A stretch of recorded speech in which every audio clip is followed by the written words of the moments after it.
Hi, I'm Heather from here Booktubes, and I am here to talk about, is the romance community, Booktok, Booktube, bookstagram, book Twitter, are they conservative? And the answer to that is yes. Yes, a lot of them are, just the same as a lot of them are the complete opposite. But how are you just finding out that there are people who also read romance books and voted for Trump? Like, I am flabbergasted, I guess, at the shock. The shock of people being like, how could that person have voted for Trump? You know, how could they betray me like this when it's like, babe, there were signs the whole time. There were signs the whole time. I haven't had to unfollow anybody for coming out as a Trump supporter because I pay attention to what people post, to what they talk about, to what they don't talk about, to what is suspiciously missing from their page, from their channel. Yeah, they only read books by white authors with white characters. They talk about how books are their safe space and they don't want to bring politics into it. They gladly read problematic authors and have no interest in changing that. And you're surprised that they are who they were showing you they were the entire time? Like, I'm confused. I'm confused that you're confused. I thought we knew this. You can read a romance book every single day and never have to read one with a BIPOC character. And I do mean BIPOC. I mean anybody that's not white. Or a queer character. Or does it, like, you can read a book every single day and never encounter that if you so choose. The amount of conservative traditional values, gender essentialism, white nationalism, patriotism, just, I don't know, like there's so much of that in all of the romance subgenres because there are authors who write that and readers who read that because that's what they like, that's what they believe, that's what they do in their day-to-day life. I haven't had to unfollow anybody because I follow people who make their beliefs known. I follow Black women, I follow queer folks, I follow people who talk about politics, I follow people who recommend and read diverse books. I follow people who make it abundantly clear what they believe and where they stand. And when that is missing from your page, if I start to get suspicious, if I start to get a little vibe, I just unfollow you. I'm not attacking you in your comments. I'm not attacking you in your DMs saying, tell me what you believe, tell me who you voted for. Because as soon as I got a little whiff, I was like, that's suspicious. That's concerning. That I don't love that. I unfollowed you a long time ago. So when it came to election week, there were no surprises. There's nothing surprising. The people who I follow are exactly who I thought that they were. Because I cannot curate where I live. I cannot curate the people I come into physical proximity to on a daily basis. I can curate who I follow in the bookish space, and I do. And I do. The Booktok that I have, so incredibly diverse. The only time any of those videos about how can we stop making Booktok political talk now have been stitches. Have been people being like, who do you think you're talking to right now? Because that's what the algorithm knows that I like. Because when I get something that's the opposite of that, I block them immediately.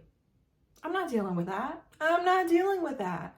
I just find it very surprising that anybody thought that they could be following someone just for the books. And yeah, they're all white characters, and yeah, they're all straight characters, but I just read for escapism, and that not be a direct reflection of what they believe. Because you know what? In the publishing world and society that we live in, you don't read diversely on accident. I've said this so many times. You can't do it by accident. You should be able to. You should be able to not care or know anything about the author and have just as much of a chance of picking up diverse books as not. But that is simply not the reality. right? It's not one for one. It is not equal at all. You have to go out of your way in order to do it. You have to find the people who are recommending those. You have to find the authors that are writing those. You have to find similar books because you've already read them before. But when you do that, there are so many different sub-communities within the book space that are enriching and are safe spaces, not only for you, but for, I guess my litmus test is always a Black queer woman. I'm like, if a Black queer woman could be comfortable in this space, that's the type of space I want to be. And I don't just decide that for myself. I look around and see if there's Black queer women who are comfortable in that space. I check. I check. I don't want to be comfortable where white supremacists are comfortable. I don't. And some of you want to be in the space that white supremacists are comfortable in, but you don't want there to be any white supremacists there. And I gotta tell you, babe, the soil is gonna grow. The soil is going to grow what is best acclimated to that environment. You have the perfect environment for roses.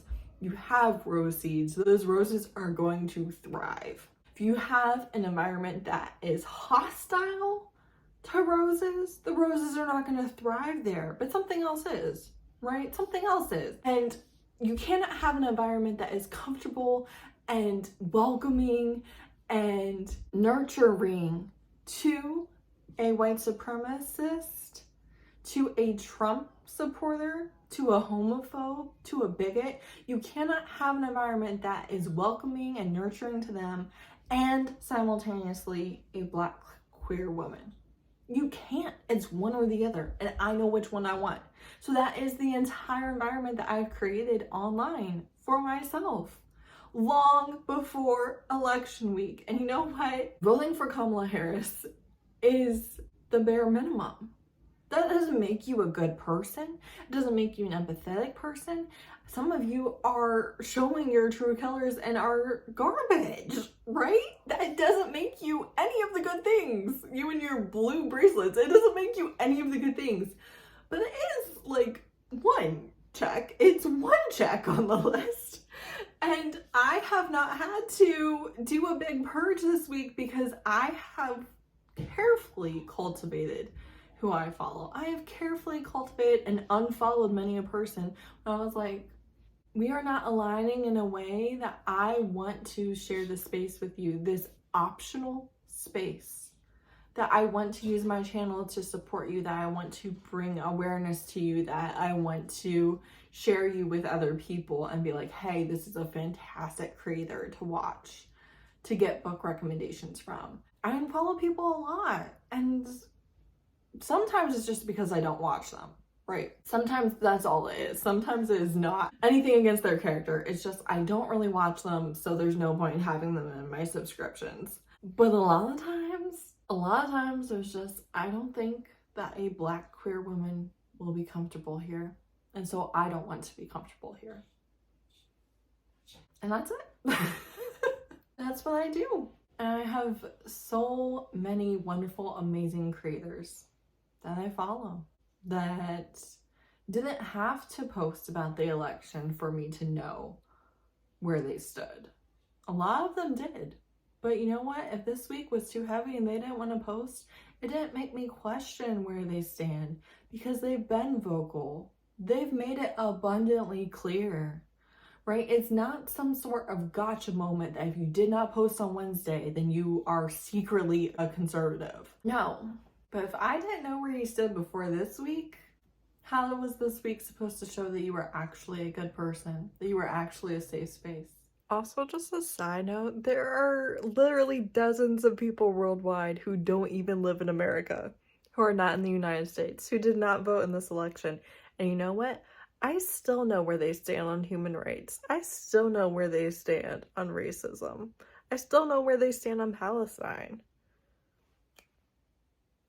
This election has nothing to do with them. I still know their values and beliefs. Truly, when it comes to the blue bracelets, stupid, but The way that you show that you are a safe person is day after day after day after day, decision after decision after decision. And not every single one of them has to be perfect. But if you truly care, if you are sincere, if you are doing the work, that is going to be apparent in your life, in your social media. You can follow me on any social media. I don't think that you can watch my videos and not know where I stand. I don't think that you can follow my Instagram stories and not know where I stand. I don't think that you can follow my Twitter reposts and not know where I stand. My TikTok reposts, because that's all I post over there, really. But at the same time, like, you're gonna get a vibe. You're gonna get an idea of what I believe, right? Of what matters to me. And that's on purpose. And I'm not gonna fake it every day for years and years and years to pass this election week. But no one owes you trust. No one owes you a pat on the back or to let you know that you are one of the good ones. Just be one of the good ones. And make what you value and who you want to feel safe in your space apparent day in and day out. Thanks so much for watching. This could not have been a surprise to you, but if it was, wake up call. Go through your following list. It is November. If they have read 99% white straight books in 2024, it might be time to unfollow them, even if they did not post how happy they were on Wednesday. Okay, that's my advice. That's all I got for you. Thanks so much for watching. Bye.